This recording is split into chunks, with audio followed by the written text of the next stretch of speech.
Liverpool robbed by VAR, referees and the PGMOL. Hey guys, welcome to the channel. Welcome to another video. Today's video is going to centre around the big controversial moment of yesterday's massive Premier League encounter between Manchester City and Liverpool at the Etihad Stadium. City were good value for their win after a 3-goal thrashing of Liverpool, embarrassing the Reds in the process thanks to goals from Erling Haaland, Nico Gonzalez and Jeremy Doku. But the win is slightly tainted in a little bit of controversy after this goal from Virgil Van Dijk, which would have made it 1-1 at the time had it obviously been allowed to stand, was chalked off by the referee, by the linesman. Not even an on-field review by VAR was advised for this goal that, in my opinion, and in a lot of other people's opinions as well, was a perfectly legit goal, begging the question of whether or not Liverpool were robbed of a potential gateway back into the game. We're going to be talking about this incident right here. We're going to be talking about VAR, about referees, about the PGMOL, and about other incidents that are similar to what took place yesterday. But before we get into all of that and much more, I would like to remind you all to please like the video and also subscribe if you are new. Both things will always and forever be greatly appreciated. And of course, I encourage you all to get involved in the comment section down below. Let me know what you guys are thinking and feeling about this topic of conversation. Use your thoughts, comments, opinions, predictions, feelings, whatever you want to call it, down below in that comment section. Use and abuse that section, people. Would love to hear what you have to say. Otherwise, let's get on with the video, shall we? Let's get on with the topic of conversation at hand. Let's talk the Van Dijk disallowed goal. Let's talk the PGMOL and Mr. Howard Webb over here, as well as VAR and referees and similar incidents to what what obviously occurred yesterday. First and foremost, for those of you that are new, I am a Liverpool fan. And no, I am not using this as any sort of excuse as to why Liverpool lost yesterday. Manchester City were good value for their win. They fully deserved that victory. They outplayed, outmuscled, outmaneuvered, outthought Liverpool in every single department. Like, whether it be from the manager to the players on that pitch, they executed a game plan to absolute perfection. And they deserved the 3 points and the victory yesterday. However, I can't help but feel that maybe in another world, if this goal is allowed to stand, there is a possibility that Liverpool could get back into the game. It could be the shot of confidence that Liverpool were void of for the majority of the game that could have maybe made the game a bit more interesting. That could be the case. We've seen time and time again that goals can change games. Goals can give teams confidence. And with the score being at 1-0 at the time to Manchester City, an equalising goal here could have obviously threw the cat amongst the pigeons in terms of Liverpool could have gained more confidence. Liverpool could have got back into the game. Instead, the goal was disallowed, chalked off, and it just seemed to just suck out any remaining confidence out of that Liverpool team. And they were done. At that point, they were just completely done in that football game. They were just absolutely done. And yeah, the majority of the credit should go to Manchester City for doing that. But like I say, this moment right here, regardless of the scoreline, can still be called out at the same time as us calling out how poor Liverpool were. They're not mutually exclusive. They're not mutually exclusive. We can call out both. We can still say that Liverpool was shockingly bad. And as a Liverpool fan myself, I'll be the first to admit Liverpool were absolutely awful on the day. But we also, if we want some sort of consistency in the game and good consistency when it comes to VAR, referees, the PGMOL, we have to put our tribalism and our biases aside to call out stuff like this. Because in my opinion, this was a perfectly legit goal that Liverpool got robbed of. And I'm not the only one who thinks that. There were a lot of other people, whether it be pundits, former players, ex-referees, people online on social media that felt the same way. This is not me making excuses for how bad Liverpool played yesterday. This is my continuation of a crusade I have, trying to search for consistency within the game from those that are officiating the game. So I just wanted to throw that out there first and foremost. However, In saying all of that, I'm baffled by this. I am still baffled, I am still annoyed, and I'm still frustrated as to why this goal was ruled out in the first place. I don't personally get it. Andy Robertson is in an offside position. No doubt about it. He is in an offside position. But according to the laws of offside, he's not affecting play in any sort of way, shape or form to the point where it's an unfair advantage to the attacking team. Let's take a look at the offside law, shall we? Because Sky Sports brought it up yesterday. Offside interfering with an opponent. A player will be penalised if they are preventing an opponent from playing or being able to play the ball by clearly obstructing the opponent's line of vision. Well, he's not doing that to any City player because he's behind all the City players. So the City players, the outfield players at least, he's not doing that. He's also not directly in front of Gigi Donnarumma at the time. Donnarumma pretty much doesn't even know he's there. He's focused on the ball. And the ball is clearly in line of sight with Donnarumma throughout the entirety of it being in flight from Van Dijk's header. Robertson is not interfering with play at all in that aspect. Or challenges an opponent for the ball. Well, he clearly doesn't do that. Or clearly attempting to play the ball, which is close when this action impacts on an opponent. Well, he's trying to get out the way of the ball, which is why he ducks. So he's not attempting to play the ball in any way, shape or form. And like I say, outfield City players don't know he's there. Donnarumma doesn't know he's there. So that, again, is not a point of action for referees and the linesman to take note of and to take action against. Or making an obvious action which clearly impacts on the ability of an opponent to play the ball. Now again, if you go back and watch the clip, Robertson doesn't do any of those things. And if you see it from the perspective of Donnarumma, he can perfectly see the ball. He can perfectly see the ball. From the corner being played in by Mo Salah to the header from Virgil van Dijk into the corner. A perfect header. A beautiful header.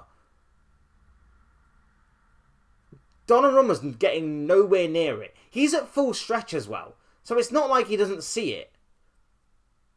Because I'm sure that if he didn't see it, he probably wouldn't have moved. But he's at full stretch. He is at full stretch and he's still not getting that ball. Here's what the Premier League had to say in terms of trying to justify this incident and this outcome.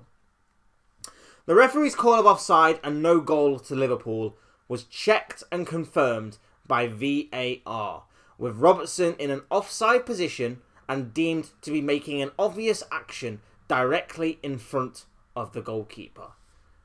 Now again, he is making an obvious action in terms of ducking to get out the ball, but what this justification or attempt at a justification by the Premier League Matchday Centre on X is missing is the fact that in the offside law, if you read the bottom one, making an obvious action which clearly impacts on the ability of the opponent to play the ball.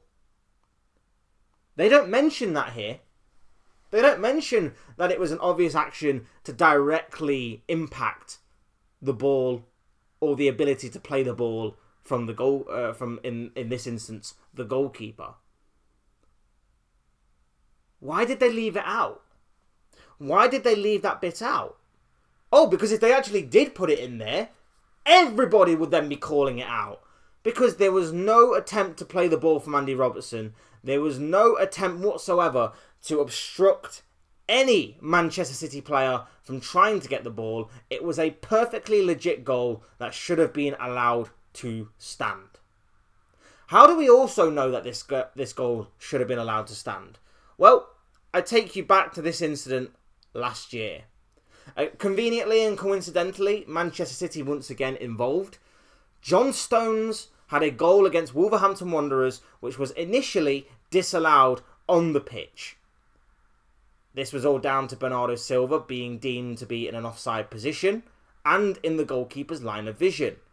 But unlike the Virgil van Dijk one, an on-field review was recommended, the initial decision was overturned, and the Manchester City goal was allowed to stand. What's the difference? What is the difference between this one and this one? If anything, Bernardo Silva is actually more in line with the goalkeeper than what Andy Robertson is. Like I say, no one even knows Robertson's there. No one even knows Robertson's there. But as you can tell from this one, it's clear the goalkeeper can see Bernardo Silva. There was another incident involving City against Fulham. Go back and find the clip. I believe it was Ake.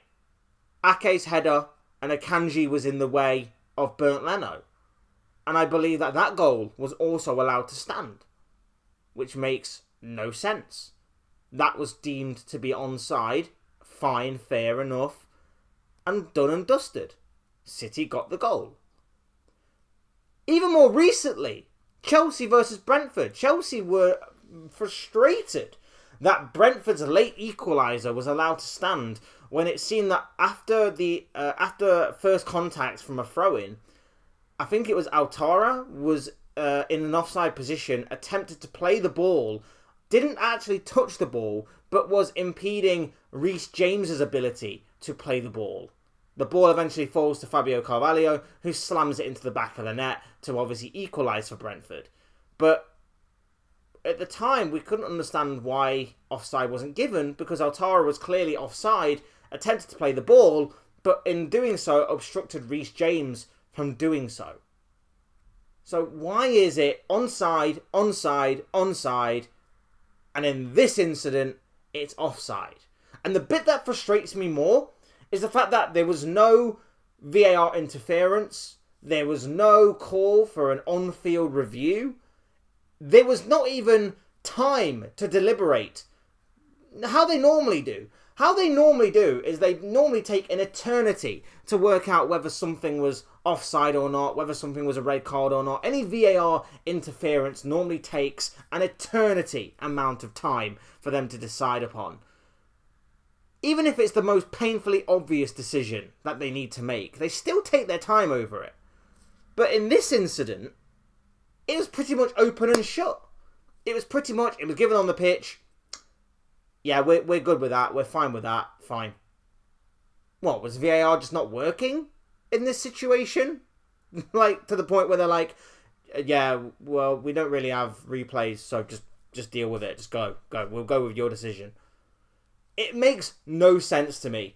And once again, I'll say this. I'm not using this as an excuse. I would be calling this out, whether this was a robbery against Chelsea, a robbery against even Man United, Man City themselves, Arsenal, Tottenham, Wolves, Bournemouth, Aston Villa, whoever. It doesn't matter who this was against. I would still be calling it out to the most consistent as I can, because these guys are thieves. These guys are robbing and killing the game as we know it. That's why when we use the expression "game's gone," it's because of these guys right here. And once again, in another massive Premier League game, we have seen another big controversial moment that has somewhat ruined the game that we love. And it seems to only be getting worse with this guy in charge. There seems to be no signs of improvement. We're still saying the same things year after year after year. It doesn't seem to be getting any better with this guy in charge. Am I expecting an apology? No. I think with Liverpool losing as embarrassingly as what they did, I think they'll try and sweep it under the carpet and be like, well, you lost 3-0 anyway, you weren't going to come back. we'll just keep it as it is. I'm not expecting an apology. Even Gary Neville on commentary last night, I mean, he was so far. He was so far on the side of Manchester City, it was absolutely embarrassing.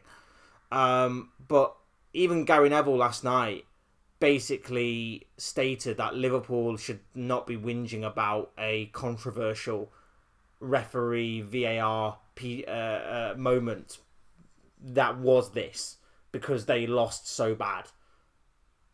And again, to that and to everybody else, I say that the two are not mutually exclusive. You can still call out how bad Liverpool were, but you also have to call out inconsistencies and officials, VAR, PGMOL, all ruining the game that we love. I don't know why. We've all had conspiracy theories about how Sky Sports, Gary Neville especially, and the PGMOL are kind of in cahoots with each other and all of that kind of stuff. That comment yesterday by Neville really did irritate me. But like I say, not the be-all and end-all reason. But at the same time, we still need to drop our tribalism, drop our agendas, drop our biases, come together on this for the hope of a better game and for the hope of improvement upon officiating within the game that we all know and love. And those are just the thoughts, comments, opinions, predictions, feelings, whatever I want to call it, of this guy. I want to know what you guys are thinking and feeling. Let me know in the comment section down below what you make of this topic of discussion. Were Liverpool robbed? Or should we just shut up and get along with it? Let me know what you guys are thinking and feeling about all of that kind of stuff and more down below in that comment section. Otherwise, hit the like button on the way out if you enjoyed the video. Subscribe if you are new or want to see more content like this. Both things will always and forever be greatly appreciated. And as always, thank you all so much for watching and listening. I've been Fletch. This has been another Fletch Talks video. And I will see and speak with you all again soon in another video or live stream or whatever it may be. Cheers, guys. Thanks everyone for watching. Take care and enjoy the rest of your day. Speak to you all again very, very soon.